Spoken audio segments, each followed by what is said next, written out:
We're back from Washington, D.C. We've got some intense footage of our activities at the Supreme Court and some great interviews. I'm Randall Terry. This is Voice of Resistance.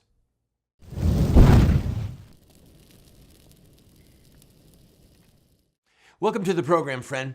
We just got back from Washington, D.C. We had some technical issues, could not get the show uploaded from there. So we're going to show you footage today in the second and third and fourth segments, some people that I interviewed in front of the White House. You're going to want to watch it. But first, I want to show you some footage of us confronting the child killers that were in front of the Supreme Court at the time that President Trump made his announcement. Go ahead and start rolling that tape. So Planned Parenthood had a lectern set up, and they had about, I would say, 80 people there to demand that Roe versus Wade be sustained and that whatever pick President Trump made would be defeated.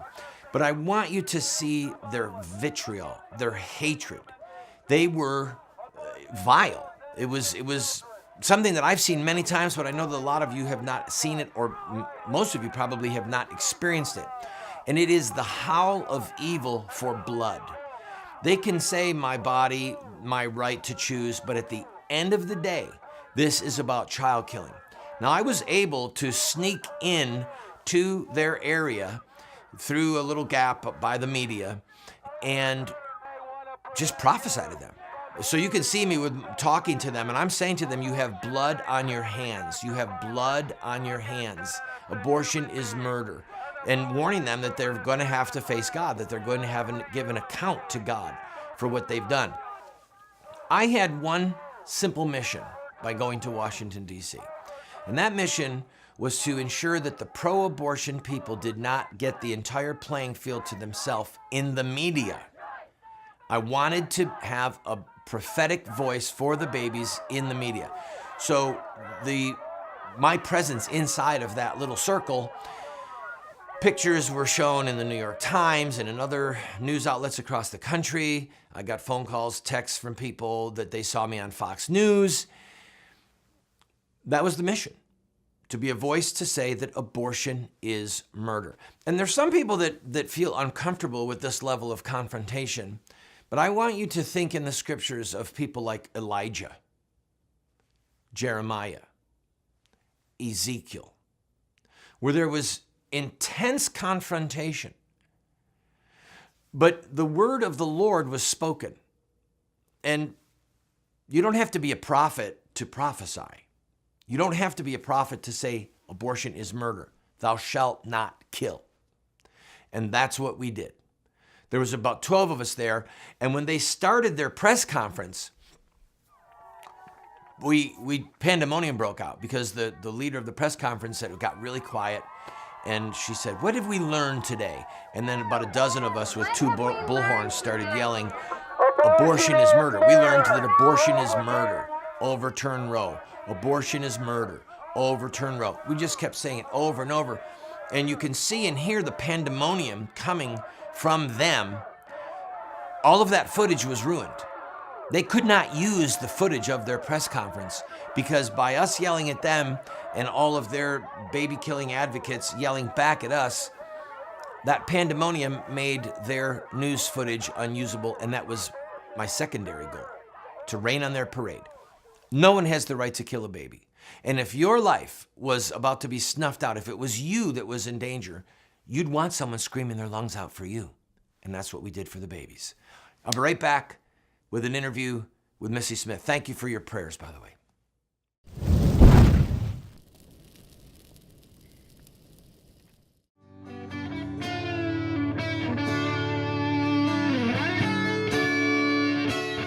Warrior guitars.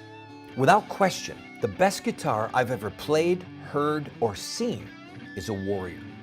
The owner of Warrior, Jay Dran, has an incredible testimony of redemption and healing. God gave him the vision to start Warrior Guitars and a passion to make the best guitars in the world. They only make about 120 guitars a year, each one by hand. Maybe one of them could be yours, or a once-in-a-lifetime gift for someone you love. The one thing that I can tell you is this is the most finely crafted guitar I have ever held. I've played a lot of guitars, I own a lot of guitars, and although the quality is exceptional on all of them, This is by far the most finely crafted instrument I own or have ever played. And I'm glad I own it. Contact my friends at Warrior Guitar. Tell them Randall Terry sent you.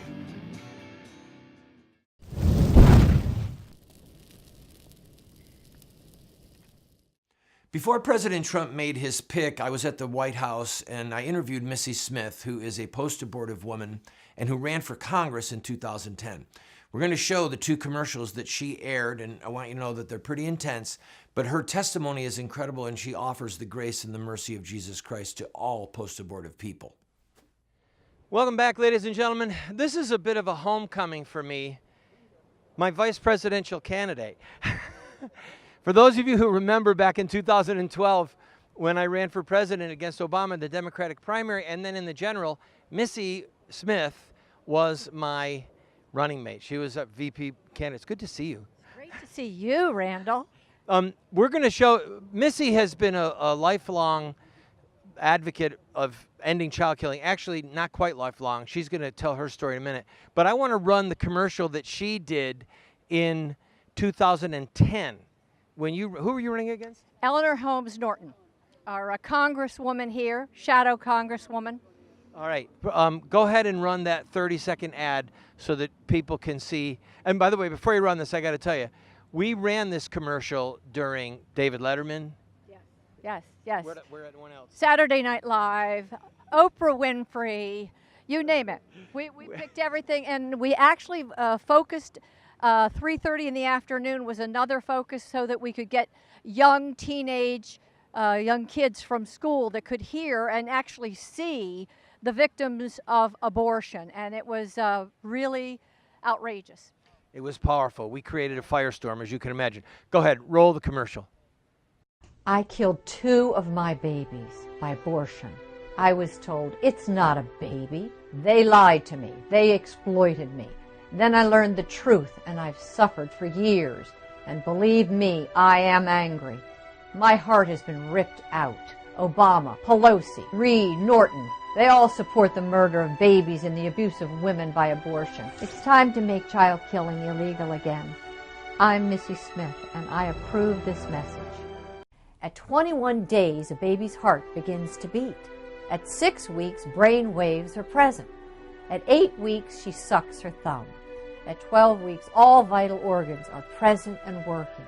Yet Obama, Pelosi, Reed, and Norton advocate killing these babies at any time, for any reason, by abortion. This is murder. It's time to make child killing illegal again. I'm Missy Smith, and I approve this message. There you have it.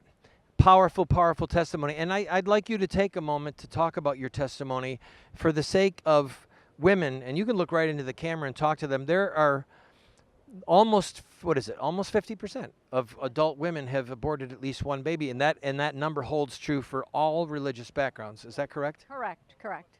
So tell your story and then speak directly to the women. Okay. When I was a young woman, before Roe versus Wade actually passed, I was alone. My husband had left. He had some serious emotional problems and left me with a 1-year-old and a 2-year-old.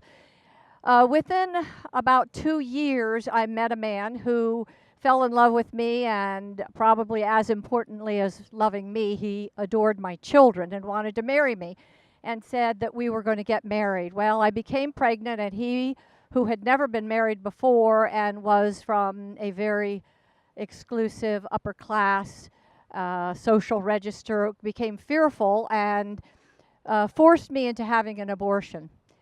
I didn't want to have the abortion. I felt I had no choice. He was far more powerful than I in personality and in position and even physically.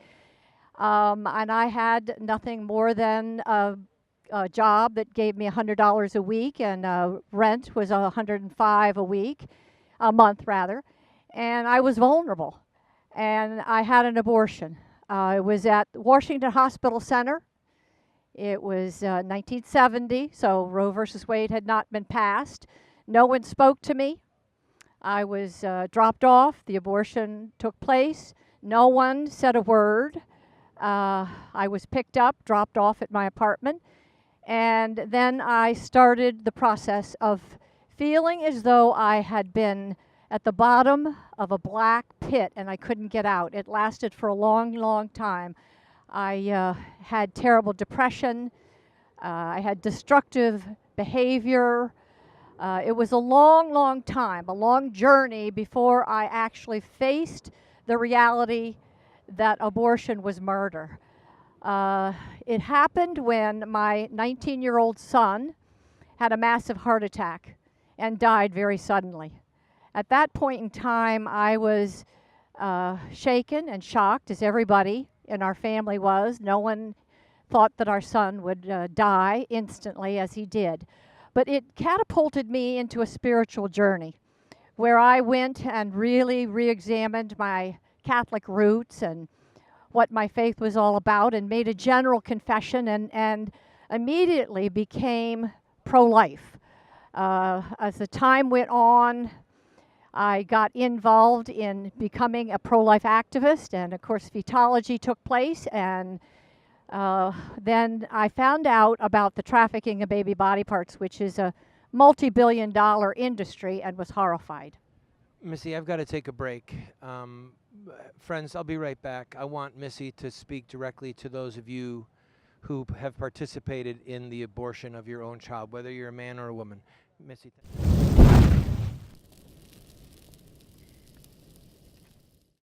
Have Muslim terrorists hijacked the peaceful religion of Islam?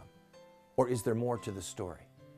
The answer lies in the life of one man, Muhammad, the founder of Islam. Muslim terrorists see themselves inside a 1,400-year-old story, a narrative that focuses on specific events in the life of Muhammad. We are going to look at Muhammad's life using their most sacred literature. We will look at Muhammad at the Battle of Badr. We'll see him deal with those who mock him. We'll see the times when he used deception. We'll witness Muhammad's anti-Semitism. And yes, we will discuss Muhammad and his teachings concerning sex, slavery, and jihad. Friend, if you want to understand Islamic terrorism, get this series today.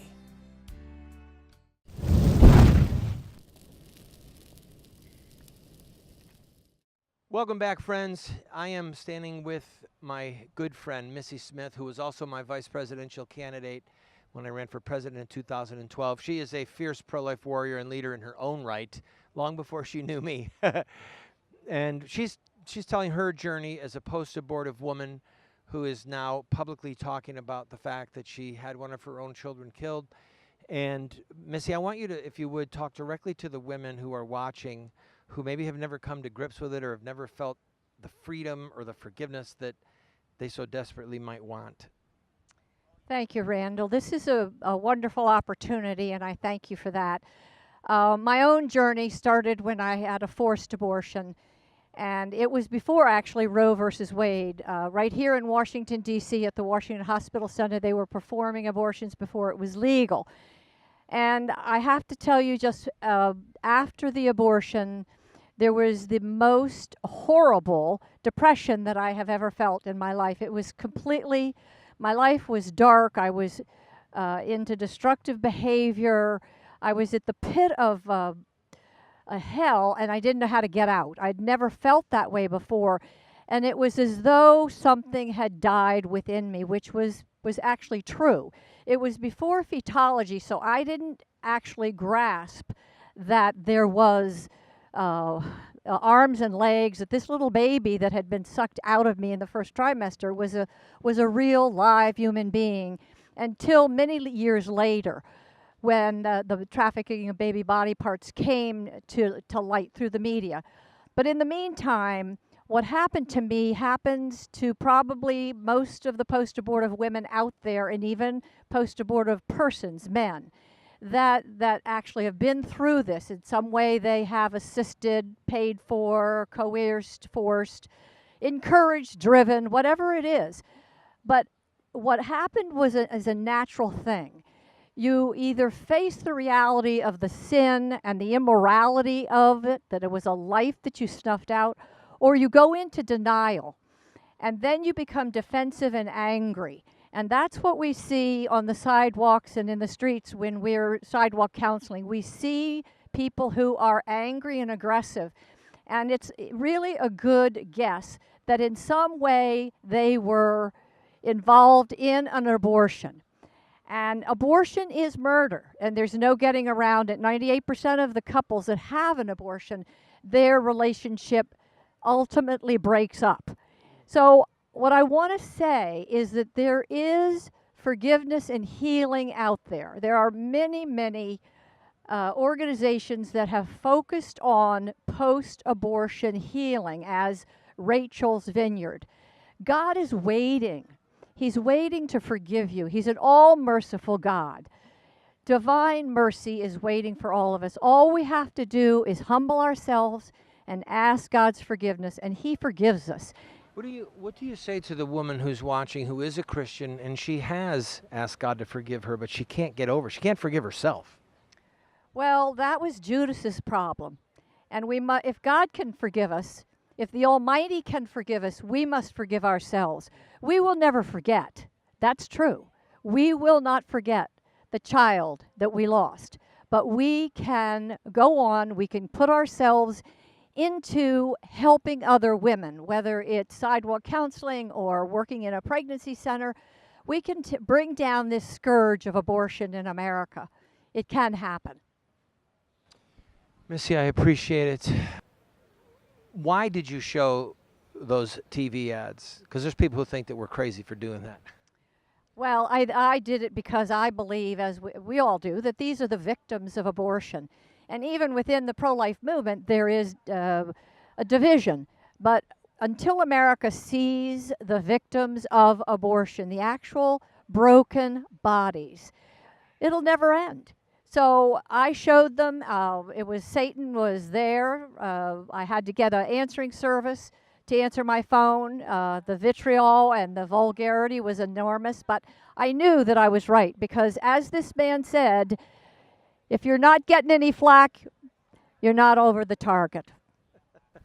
Thank you, Missy.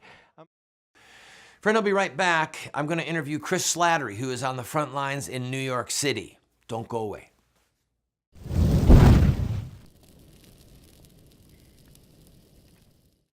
What Would Mohammed Do?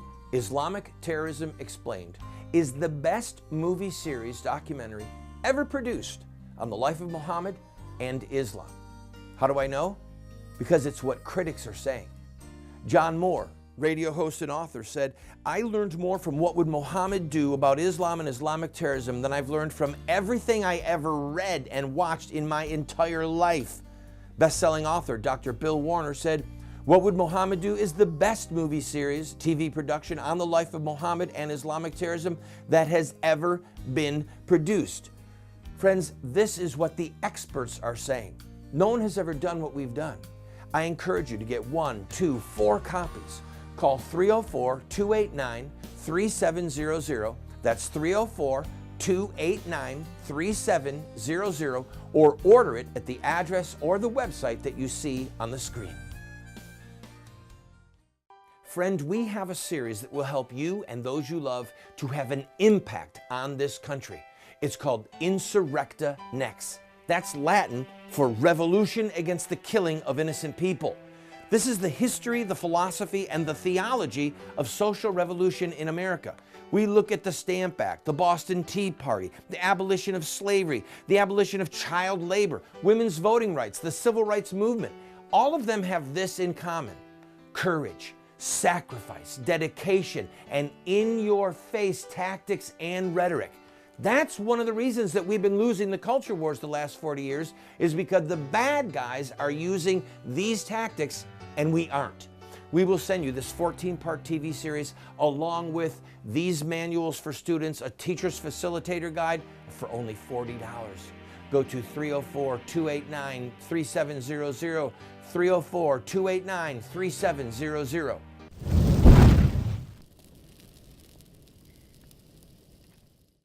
Welcome back to the program, friend. I have the joy of speaking with one of my oldest friends and a hero in the pro-life movement in his own right. How many years ago did we meet? It was about 31 years ago, 1987, in Manhattan, when you tried to scope out our pregnancy center as a potential Operation Rescue target. That's right. I went to your clinic thinking it was an abortion mill because we were scouting out locations. I forgot that. That was, I think, in March of 87. Unbelievable. And then in May of 88, there we were getting arrested together on the streets. We just had the 30th anniversary of the first massive sit-in rescue, May 2nd, 1988. My wife 800 people. Yeah, my wife went into labor. I was about the 605th person arrested that day. And your wife, did she get arrested? Almost, but she, our first baby girl, Mary Frances, was born the next day after almost coming out on the sidewalk. Unbelievable. Friends, the reason that I say that Chris Slattery is a hero is because he is, but what makes him a hero is that he had a really high-paying job as an advertising consultant and left it all. And Chris, you tell your story, not me.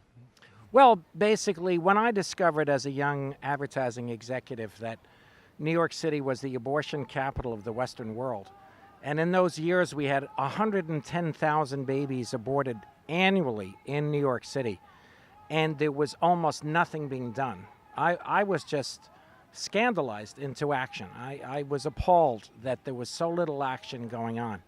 So I woke up and over a course of a couple of years, decided to open up the first pregnancy center in New York City, and that was opened in '85, 15 years after abortion legalization in New York State. We opened the first abortion mill in New York City back in July 1st, 1970. We saw in New York City 250,000 abortions in '71 and '72 in just the city. And you know what I fear? If half of the U.S. states, after an overturn of Roe v. Wade, outlaw abortion, guess where they're coming? They're going to fly to New York City. Absolutely. We're going to be a mega abortion capital once more, even double or triple what we're seeing now, which is about 65,000 abortions a year. We've reduced the number tremendously. We've been able to rescue over 40,000 children. Wait, stop.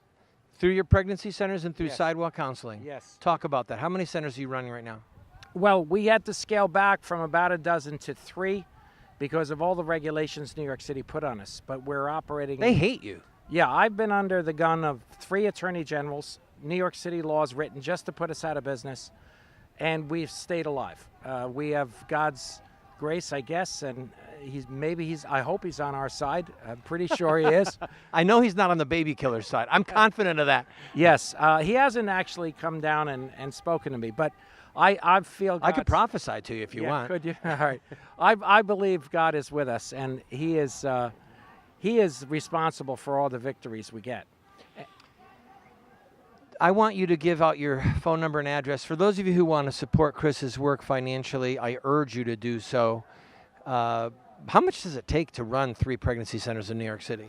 Well, we're on a budget of about $650,000, $700,000 a year, and it's actually tight. pretty good. It's tight, yeah. I mean, that's low. I can't believe you're running 3 places in New York City. Yeah, and You got a we're- lot of volunteers? Not enough. We need more volunteers. We have a program, prolifeinterns.com, where you can live and work with us. We house you. Our phone number is 718-401-9400, and you can text or call that number, 718-401-9400 here in New York City. And your website? emcfrontline.org. They're on the front line, people. I cannot praise God enough for Chris and thank Chris enough. He's been a friend to me, too. Been there when I needed him. It's been a crazy 30 years. I don't even know. How many times have we been arrested together? Oh, a few. I remember just 30 years ago in July at Paoli, Pennsylvania, outside of Valley Forge. Time is flying.